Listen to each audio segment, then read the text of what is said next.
Os gritos de socorro começaram como um murmúrio fraco, quase imperceptível em meio ao rugido do trânsito.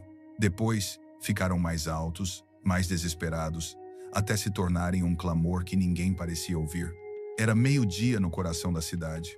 O sol batia implacavelmente no asfalto, enquanto os carros passavam em alta velocidade, indiferentes. Motoristas buzinavam irritados, como se o homem caído no chão fosse um obstáculo incômodo e não um ser humano sofrendo. Alguns pedestres pararam brevemente, observaram-no de uma distância segura da calçada, balançaram a cabeça em sinal de pena ou desconforto e continuaram seu caminho sem olhar para trás. Jazido à beira da estrada, em meio à poeira e ao lixo acumulado, jazia um homem de cerca de 60 anos. Seu terno, antes elegante, estava agora manchado de sangue e lama. Sua bengala de madeira, quebrada em dois, repousava a poucos centímetros de seu corpo imóvel. Poucos minutos antes, um táxi em alta velocidade o atingira sem parar. O impacto o lançou no ar como uma boneca de pano. Ele caiu com um baque na calçada, rolou para o lado e ficou ali, gemendo de dor, tentando se mover, mas sem sucesso. As pessoas que o viram cair simplesmente observaram. Ninguém se apresentou, ninguém chamou uma ambulância, ninguém queria se envolver. A poucos metros dali, uma mulher de 23 anos parou sua moto de entrega no meio-fio. Seu nome era Camila Rojas. Ela usava uma jaqueta vermelha brilhante, com um logotipo da empresa de entregas para a qual trabalhava, e um capacete preto desgastado pelo uso. Na tela do celular preso ao guidão, o relógio marcava 12h43. Ela tinha exatamente 17 minutos para entregar o pacote que carregava no compartimento traseiro da moto. Se atrasasse, seria demitida. Não havia margem para erro. O pacote estava etiquetado como urgente, frágil e já pago. Um cliente importante estava esperando. Camila respirou fundo, com as mãos tremendo no guidão. Ela olhou para o velho mais uma vez. Seu rosto estava pálido, coberto de suor e poeira. Ele respirava com dificuldade. Da calçada, alguém sussurrou em voz baixa.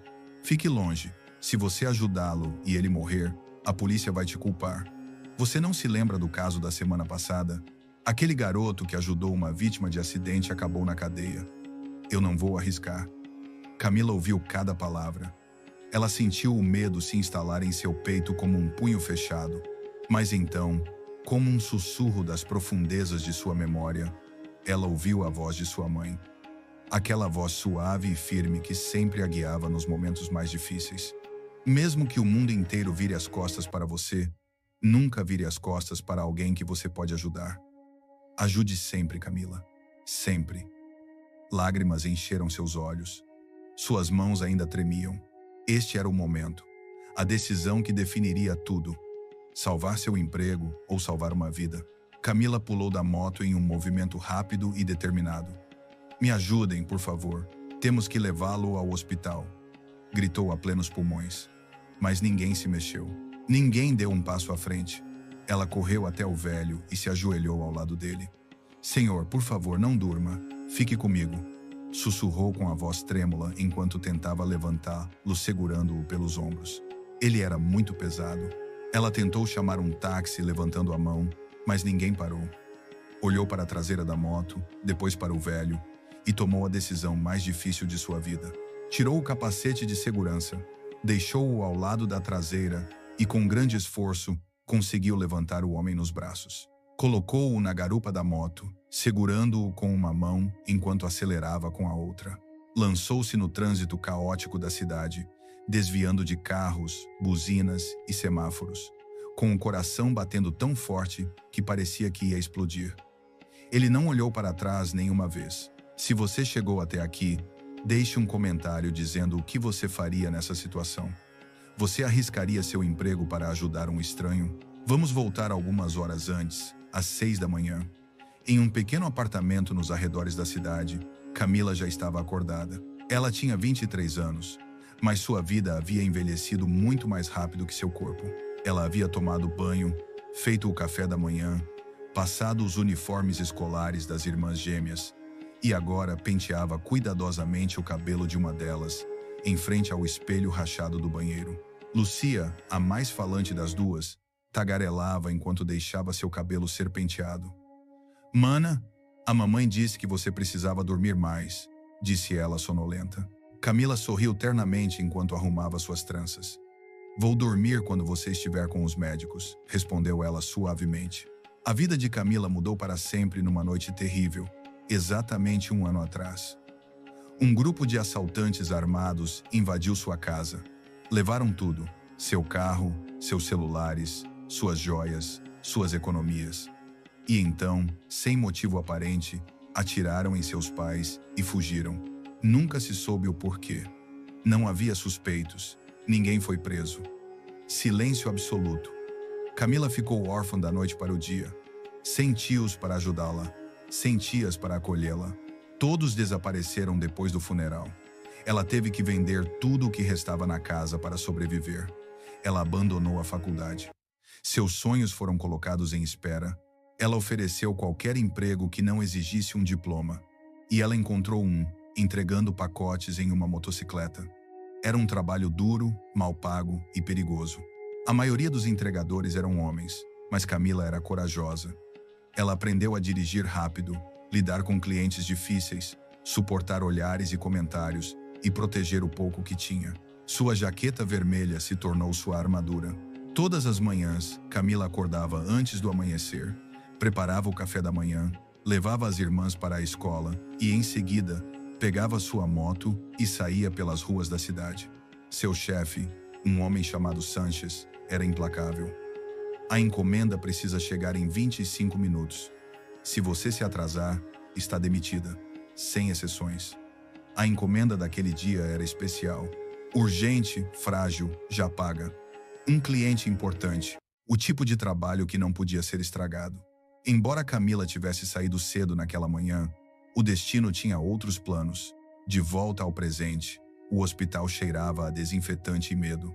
Camila irrompeu pela porta da sala de emergência, meio carregando, meio arrastando o idoso inconsciente.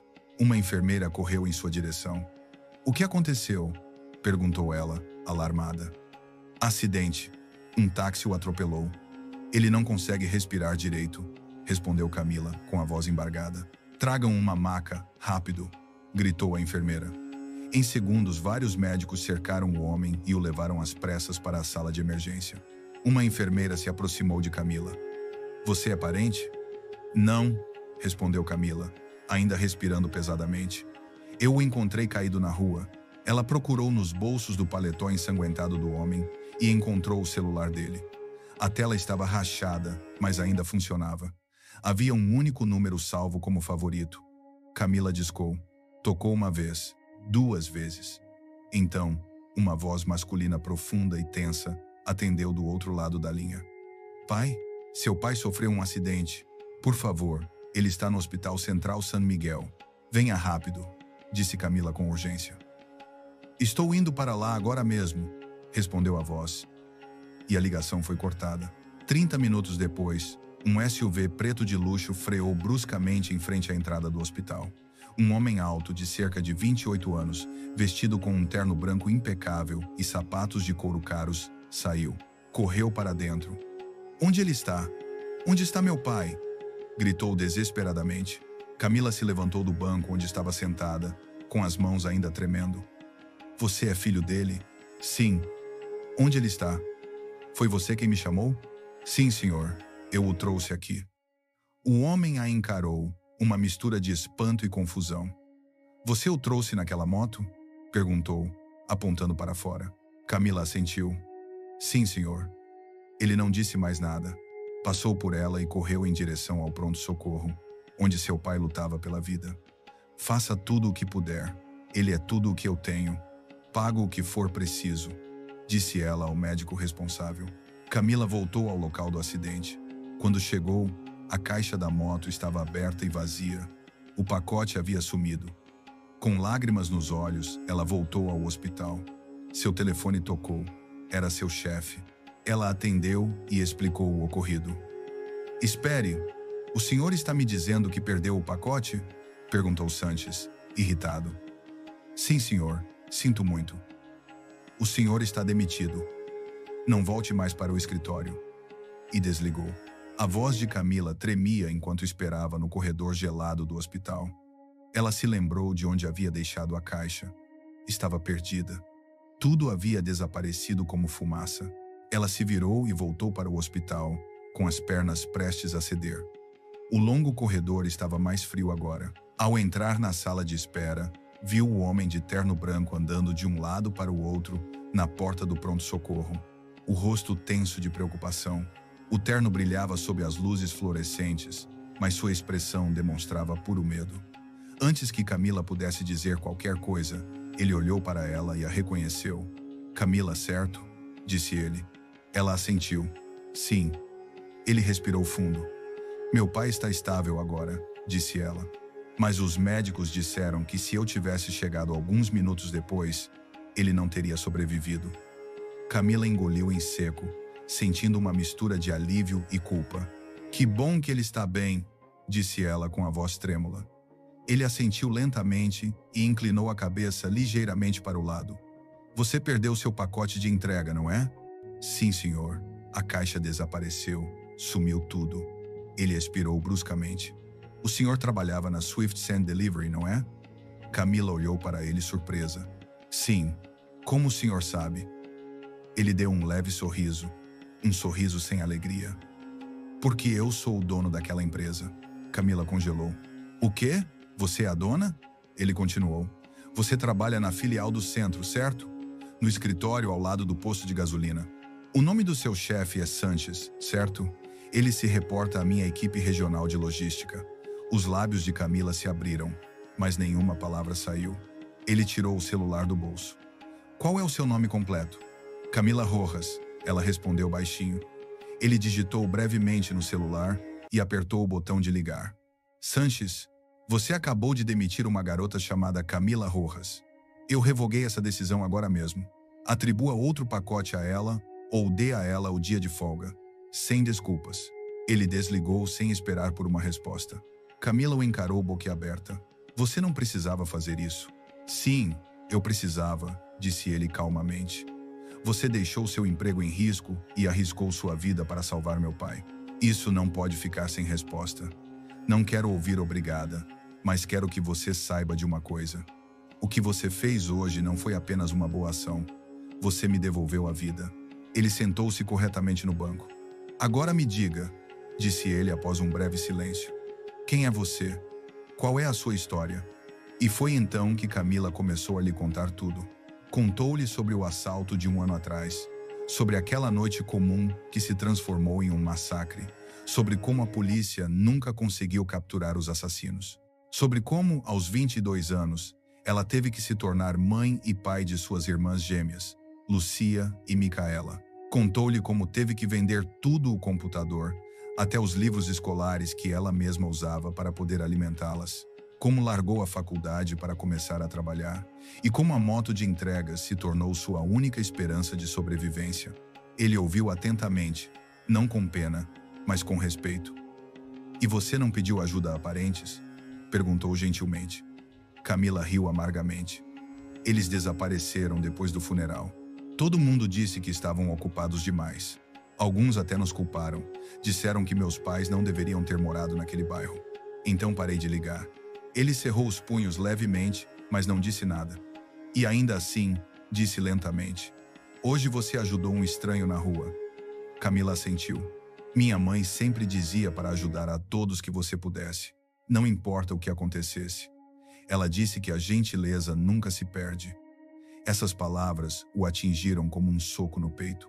A gentileza nunca se perde. Ele se virou por um momento, como se estivesse organizando seus pensamentos. Então voltou. "Onde estão suas irmãs agora?" "Em casa. Deixei-as na escola antes do turno de entrega.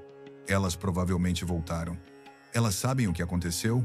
Ela balançou a cabeça. "Ainda não." Ele se levantou. "Você vai para casa sozinha hoje." "O quê?" "Eu mesmo vou te levar. E quero conhecê-los." "Por que eu faria isso?" Ele sorriu. "Porque eu quero te agradecer direito. E porque tenho a sensação de que eles também merecem algo melhor." Naquela mesma tarde, o Bentley preto parou em frente à pequena casa suburbana de Camila. O portão enferrujado abriu-se lentamente quando ele o empurrou, e ele saiu do carro calçando sapatos de couro que brilhavam ao sol da tarde, atraindo a atenção de todos os vizinhos. Quando entraram no pequeno quintal, tudo pareceu parar. As pessoas olhavam pelas janelas. As crianças jogando futebol estavam imóveis.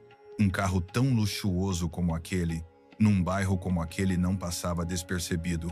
Nem um homem de terno de grife e perfume caro. Camila de repente sentiu vergonha. Olhou para as paredes rachadas, as roupas penduradas em varais improvisados, os baldes de plástico empilhados ao lado da torneira quebrada. Ela havia tentado manter a casa o mais limpa possível, mas a pobreza se mostra mesmo se você lavar tudo com litros de sabão. Ele não disse nada. Lá dentro, o quarto era minúsculo e escuro. Havia uma cama encostada na parede, uma mesa de estudo com uma luminária bruxuleante, uma foto dos pais dela pendurada em um prego, ao lado de um calendário antigo, onde Camila havia escrito à mão seus prazos. "Irmã, mãe!" gritou Micaela quando a porta se abriu e correu para os braços de Camila. Lucia a seguiu com um sorriso, até ver o homem com a irmã. "Quem é ele?" perguntaram em voz baixa. Camila sorriu. "Este é o Sr. Victor. Ele me ajudou hoje." Ele se ajoelhou para ficar na altura dos olhos das meninas. "É um prazer conhecê-las. Ouvi dizer que vocês são muito inteligentes e corajosas." Elas riram timidamente. "Sim, e também, a irmã arrumou nosso cabelo hoje e estávamos lindas", disse Micaela, olhando para Victor com curiosidade. Ele sorriu pela primeira vez naquele dia. Um sorriso que alcançou seus olhos, embora ainda houvesse tristeza por trás dele. Elas tiveram muita sorte de ter uma irmã como ela. Camila sentiu lágrimas brotando em seus olhos, mas as conteve. "Sentem-se, por favor", disse Camila, envergonhada, tirando os livros da única cadeira. Ele balançou a cabeça. "Não, estou bem assim." Então, virou-se para as gêmeas. "Então vocês são Lucia e Micaela, certo?" "Sim, senhor", disseram elas simultaneamente, rindo. "Quantos anos vocês têm?" 10, disse Lucia. "Mas eu sou a mais velha por 2 minutos." "Eu nasci em segundo lugar, mas sou mais alta", acrescentou Micaela, apontando para a irmã. Ele sorriu ternamente pela primeira vez naquele dia. "Você tem muita sorte. Sua irmã é alguém muito especial." Camila sorriu timidamente e baixou o olhar. Então ele falou com ela novamente. "Qual é o seu plano agora?" "Eu não sei", respondeu ela honestamente. "Fui demitida. E mesmo que o Mister tenha anulado essa decisão, meu chefe não me deixa voltar em paz. A moto foi emprestada do escritório. Tenho que devolvê-la amanhã. Depois disso, vou procurar outro emprego."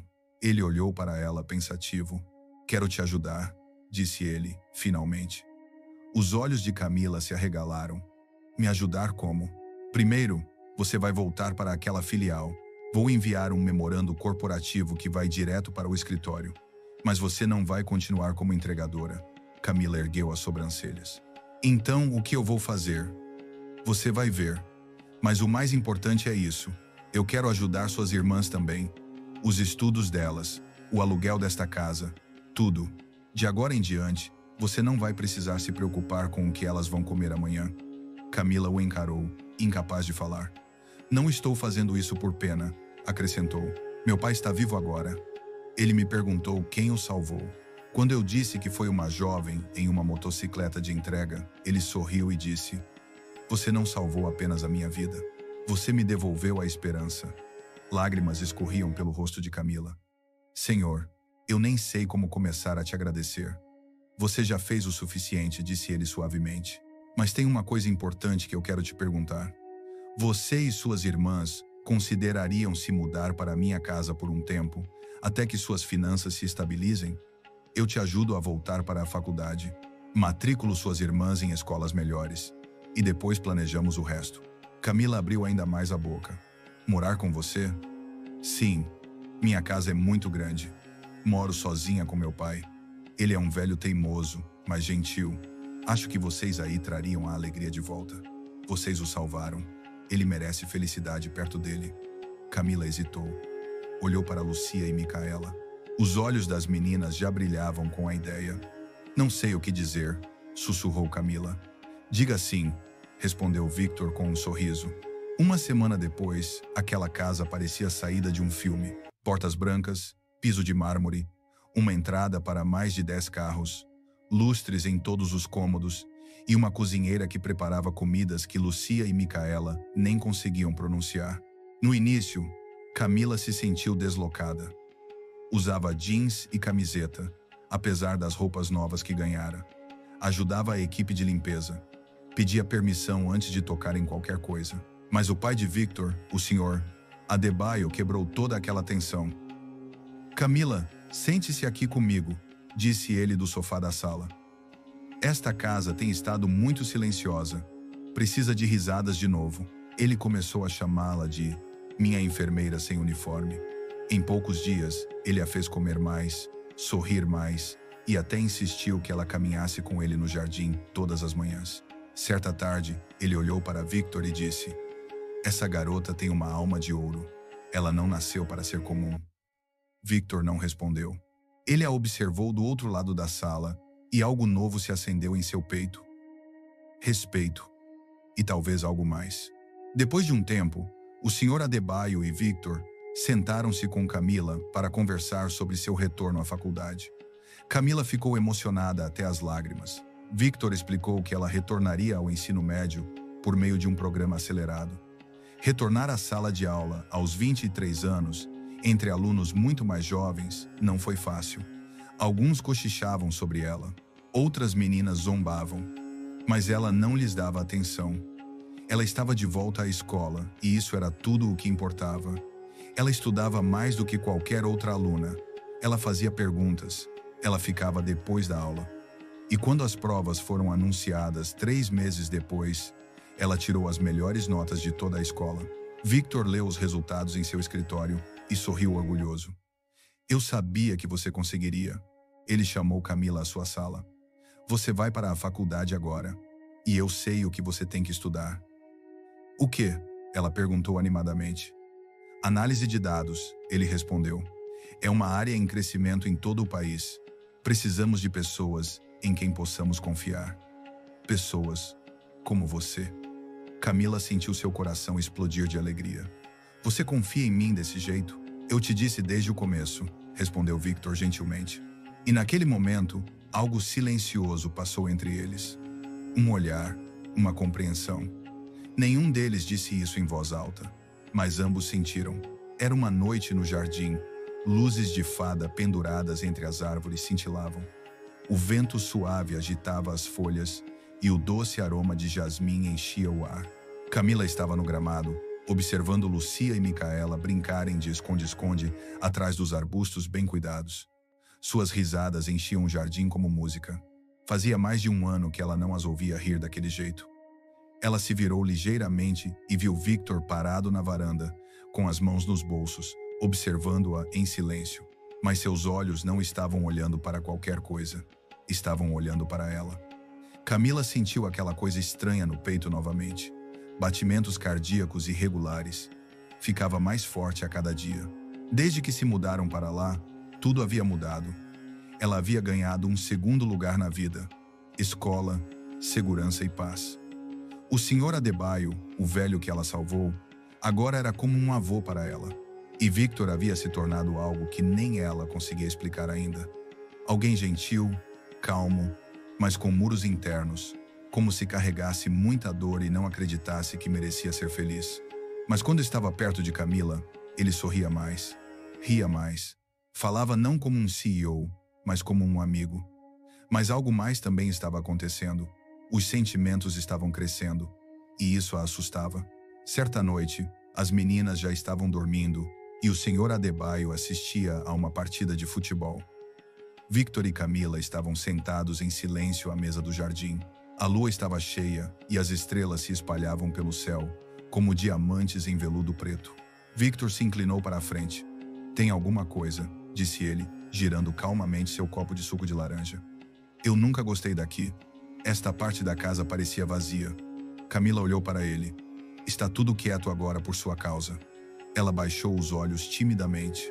Eu estava tentando te ajudar. Não, disse Victor suavemente.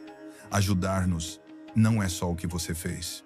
Você trouxe esta casa, meu pai e eu, de volta à vida. Um peso silencioso preencheu o ar, mas era um peso lindo. Quando construí esta casa, continuou Victor, pensei que seria um lugar para me esconder. Mas dinheiro não constrói lares. Pessoas sim. Camila assentiu lentamente. Foi o que minha mãe disse. Ela disse que o amor é o que torna um lugar um lar. Os olhos de Victor brilharam sob as luzes do jardim. Sua mãe deve ter sido muito sábia. Ela era, disse Camila. Ela me ensinou a ajudar a todos, mesmo que doa. Victor a olhou longamente. Então tirou algo do bolso. Uma caixinha. Abriu-a. Um anel de diamante brilhou sob as luzes. Desde que te carreguei até meu pai naquela moto, eu sabia que você era especial. Mas quando vi como você trouxe esta casa, minha família e até eu de volta à vida, percebi uma coisa. Percebi que não consigo viver sem você. Eu te amo, Camila, e quero passar o resto da minha vida com você. Os olhos de Camila se encheram de lágrimas. Ela não precisava de tempo para pensar. Já sabia a resposta. Sim, disse ela, abraçando-o com força. Sim, Victor. O casamento aconteceu no luxuoso jardim, sob arcos de rosas brancas e velas cor de marfim. Autoridades do governo, celebridades, empresários proeminentes e até ex-motoristas de entrega de motocicletas compareceram. Lucia e Micaela caminhavam à frente, com vestidos combinando, jogando pétalas. O senhor Adebayo, orgulhoso e alegre, acompanhou-a até a metade da rua. Parou, enxugou as lágrimas e disse: seus pais ficariam muito orgulhosos hoje, mas hoje eu tenho o orgulho de ser quem a entrega. Victor esperava no altar, com um sorriso que não conseguia apagar do rosto. Camila usava um vestido simples, mas elegante, com os cabelos presos atrás com um véu de seda. Ela parecia uma rainha, mas mais do que isso, parecia completa. Finalmente completa. Eles fizeram seus votos, se beijaram e se tornaram um. 2 anos após o casamento, eles tiveram a primeira filha, uma menina. E Victor esteve presente em cada passo do caminho, fazendo Camila se emocionar tanto que ela chorou.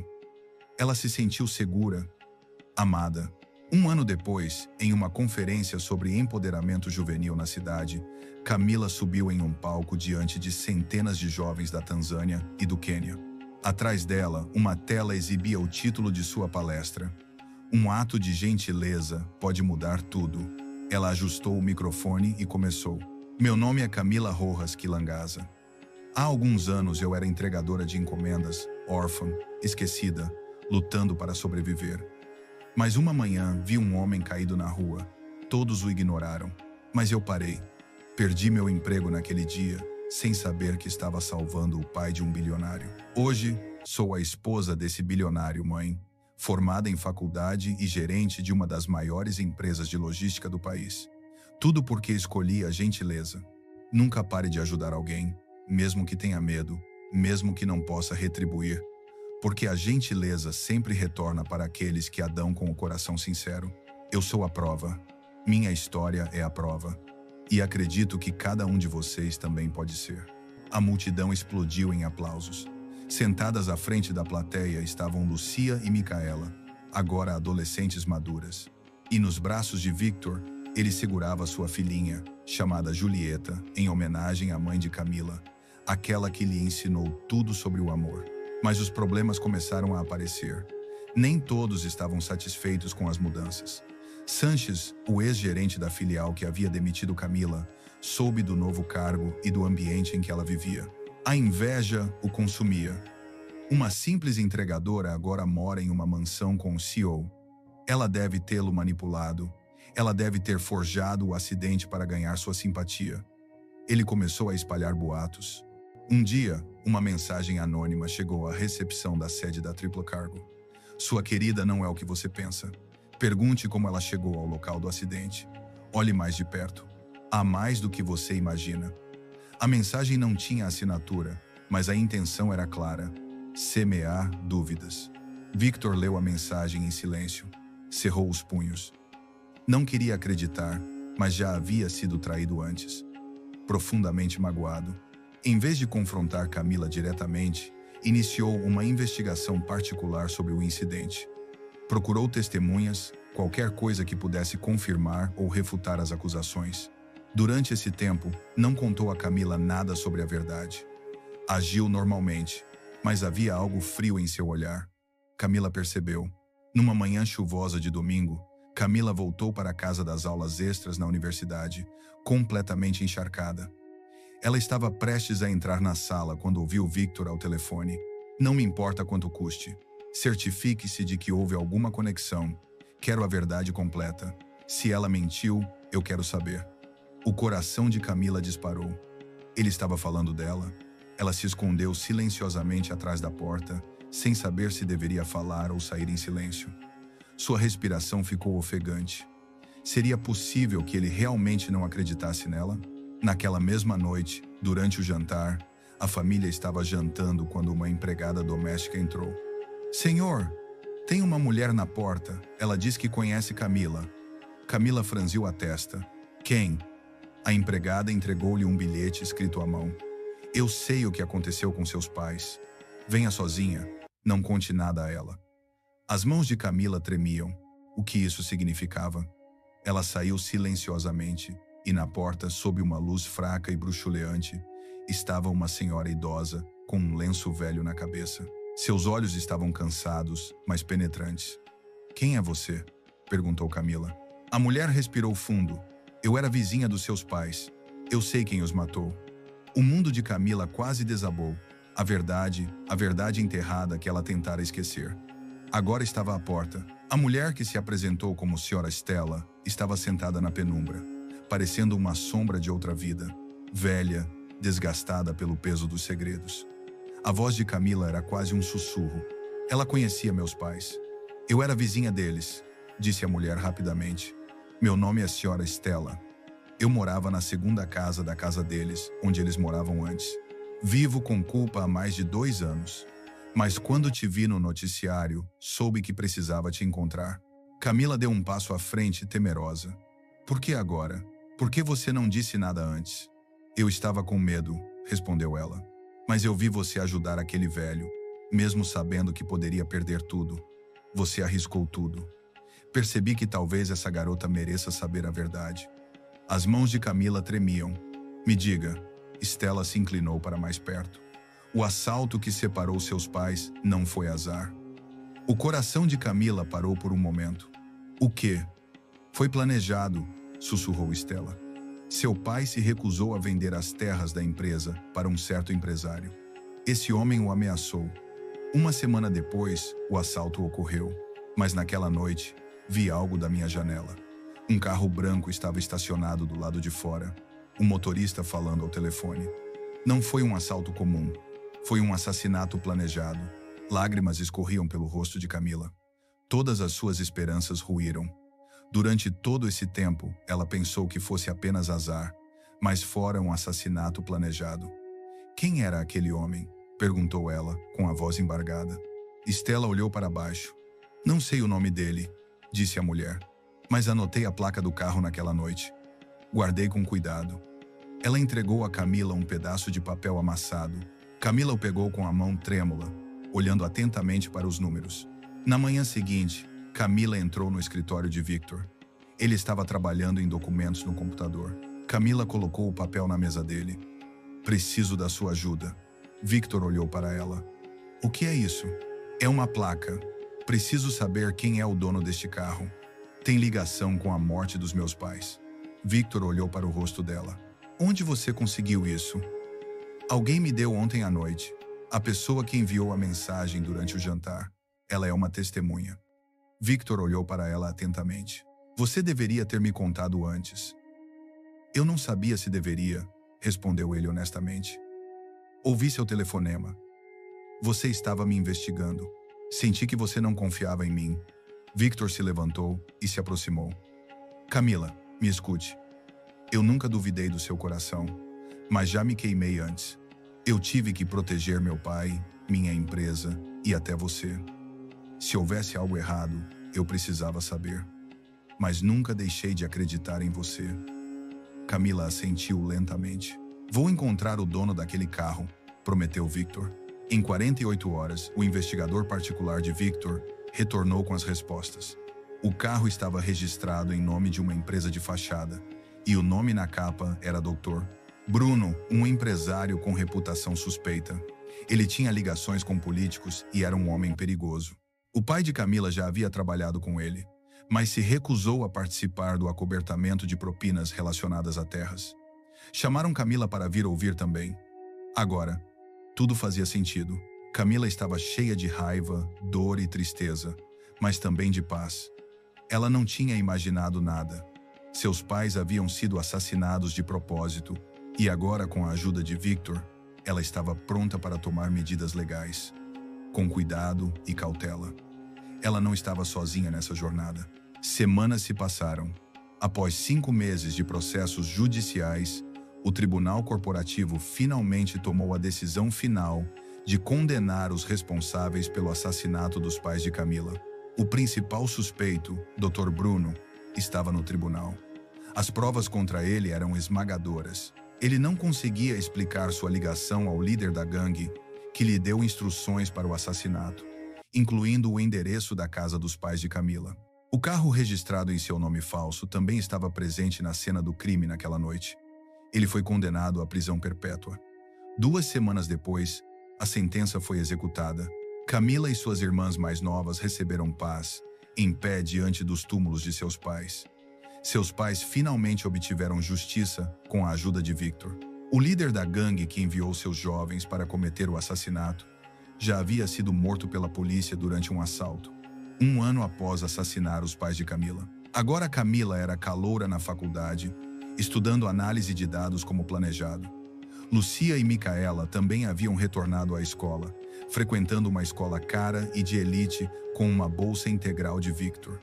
O Sr. Cheresso Giro Propecesse, Adebayo estava mais saudável do que nunca, andando pela mansão. Mas algo havia mudado entre Camila e Victor. Eles não precisavam dizer o que sentiam. Todos percebiam. Mesmo quando andavam, Camila sentia que havia uma conexão natural entre eles. Certa noite, Camila estava estudando na biblioteca da casa. Victor entrou silenciosamente. Ele a encarou por um momento. Então, tossiu baixinho. Camila olhou para trás. Sim. Ele se aproximou lentamente e se ajoelhou ao lado da cadeira dela. Camila respirou fundo. Desde que te carreguei até o meu pai naquela moto, eu sabia que você era especial. Mas quando vi como você trouxe a vida de volta para esta casa, para a minha família e até para mim, percebi uma coisa. Ele tirou uma caixinha do bolso e a abriu. Um anel de diamante brilhava à luz da biblioteca. Percebi que você não é apenas alguém especial. É alguém sem quem eu não consigo viver. Eu te amo, Camila. E quero passar a minha vida inteira com você. Os olhos de Camila se encheram de lágrimas. Ela não precisava pensar. Ela já sabia a resposta. Sim, ela o abraçou com força. Sim, Victor. O casamento aconteceu no luxuoso jardim, sob arcos de rosas brancas e velas cor de marfim. Autoridades do governo, celebridades, empresários proeminentes e até ex-motoristas de entrega de motocicletas compareceram. Lucia e Micaela caminhavam à frente, com vestidos combinando, jogando pétalas. O Sr. Adebayo, orgulhoso e alegre, acompanhou-a até a metade da rua. Parou, enxugou as lágrimas e disse: seus pais ficariam muito orgulhosos hoje, mas hoje eu tenho o orgulho de ser quem a entrega. Victor esperava no altar, com um sorriso que não conseguia apagar do rosto. Camila usava um vestido simples, mas elegante. Ela parecia uma rainha, mas mais do que isso, parecia completa. Eles fizeram seus votos, se beijaram e se tornaram um. 2 anos após o casamento, eles tiveram sua primeira filha, uma menina a quem deram o nome de Julieta, em homenagem à mãe de Camila, que lhe ensinou tudo sobre o amor. Victor esteve presente em cada passo da gravidez, algo que fez Camila sentir tantas emoções que ela chorou de alegria. Ela se sentiu segura, amada, completa. 1 ano depois, em uma conferência sobre empoderamento juvenil na cidade, Camila subiu em um palco diante de centenas de jovens. Atrás dela, uma tela exibia o título de sua palestra: Um ato de gentileza pode mudar tudo. Ela ajustou o microfone e começou. Meu nome é Camila Rojas Quilangaza. Há alguns anos, eu era entregadora de encomendas, órfã, esquecida. Mas uma manhã vi um homem caído na rua. Todos o ignoraram. Parei. Perdi meu emprego naquele dia, sem saber que estava salvando o pai de um bilionário. Hoje, sou esposa desse bilionário, mãe, formada em faculdade e gerente de uma das maiores empresas do país.